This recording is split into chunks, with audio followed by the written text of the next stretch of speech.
Welcome to Betrayal Affairs. In today's video, I want to take you on a journey into a story that still feels surreal even as I tell it.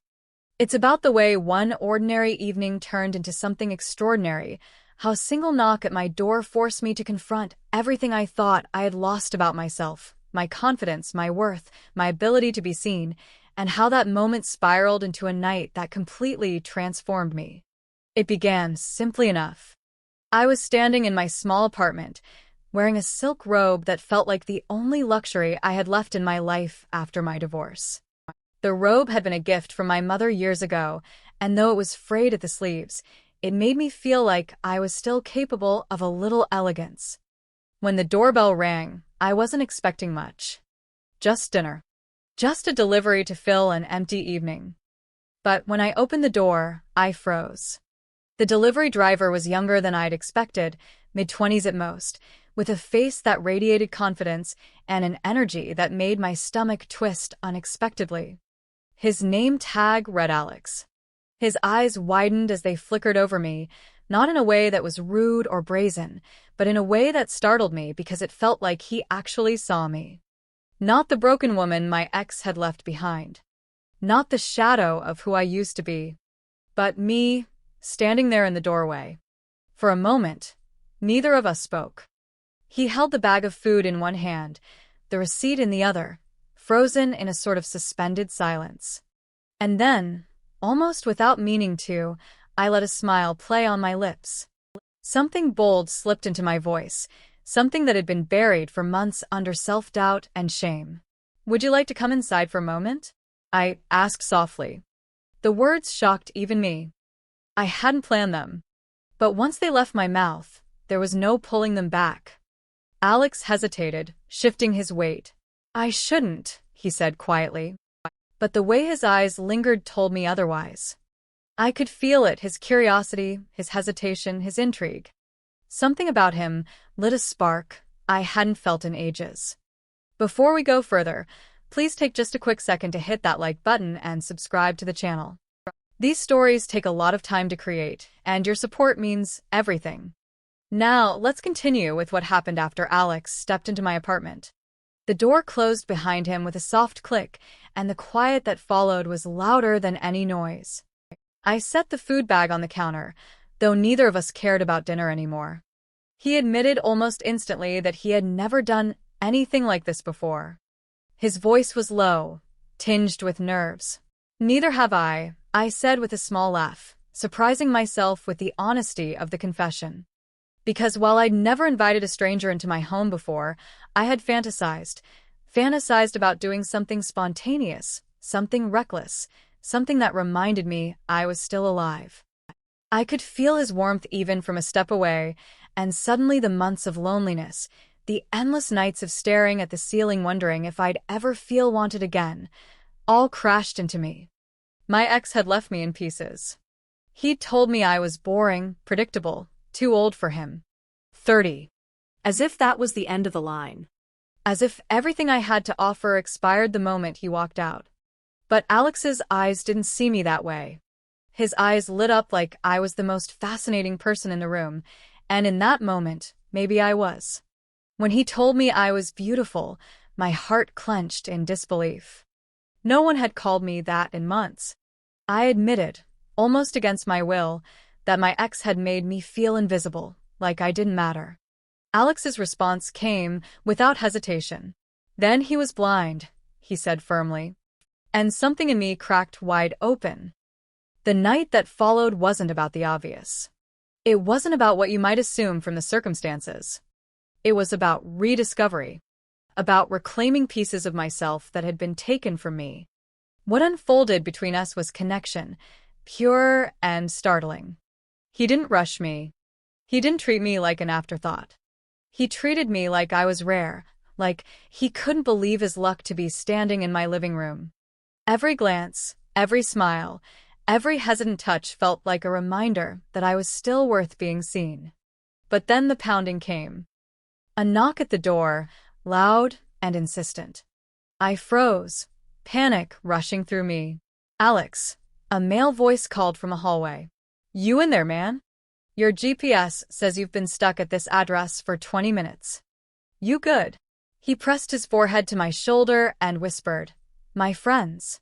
He explained quickly. They'd all been planning to meet after his shift, a group of 4 college friends who played basketball together. They must have gotten worried.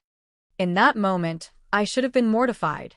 I should have scrambled to hide, to cover, to explain. But something else stirred inside me instead. A thought that was reckless, terrifying, but liberating all at once. What if I didn't hide? What if I leaned into this madness? I asked how many friends, and when he answered the air shifted. The pounding came again. His eyes widened at the suggestion I made next. What if, I whispered, what if I wanted to feel truly wanted tonight? To remember what it feels like to be the center of attention. Alex looked at me like I had lost my mind. Maybe I had. But after 6 months of emptiness, of silence, of self-doubt, I craved validation in a way I couldn't explain. I told him firmly if they stayed, it would be on my terms. My rules. If I said stop, everything stopped. Respect first or nothing at all. His expression shifted, disbelief melting into admiration. He promised me his friends would respect my boundaries, or they'd leave. And so he opened the door. 4 tall figures stepped inside, all athletic, all surprised, all exchanging glances. The room felt electric. They introduced themselves, Ryan, James, Marcus, Ethan, but their names blurred as I stood before them, heart-pounding, silk robe wrapped loosely around me. I could feel their eyes on me, their questions hanging heavy in the silence. What happened next wasn't chaos. It wasn't what you might think. It was surprising. They didn't lunge. They didn't assume. They looked to me, waiting. Alex laid out the ground rules again, his voice steady. Victoria's in charge. She says stop, everything stops. No questions. No arguments. They all nodded. And in that moment, I realized something extraordinary. I had the power. Me, the woman who had been told she was boring, predictable, too old. In that living room, with 5 pairs of eyes watching me, I held the control. The hours that followed blurred into a haze of conversation, laughter, unexpected intimacy that wasn't just physical, but emotional. Each of them brought something different into the room. Ryan had a way of listening that made me feel heard in a way I hadn't in years. James was gentle, his words careful and kind. Marcus carried an intensity that felt protective, grounding. Ethan teased, making me laugh until my cheeks hurt. And Alex was the anchor, the reason the night had even begun. We talked about betrayal, about breakups, about the ways people hurt one another without even realizing the scars they leave behind.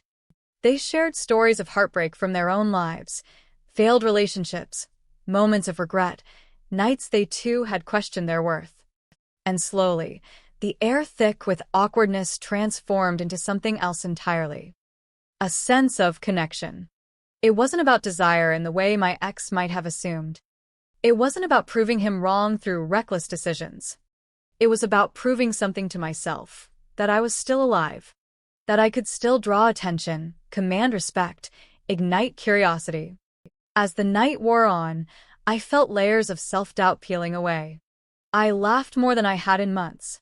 I felt seen from every angle, admired, yes, but also respected, uplifted. These men didn't mock me for my age. They didn't make me feel invisible. They made me feel human again. And when dawn broke, painting the sky outside my window with strokes of pink and gold, I lay there in the quiet aftermath, surrounded by warmth, by presence, by proof that I wasn't forgotten.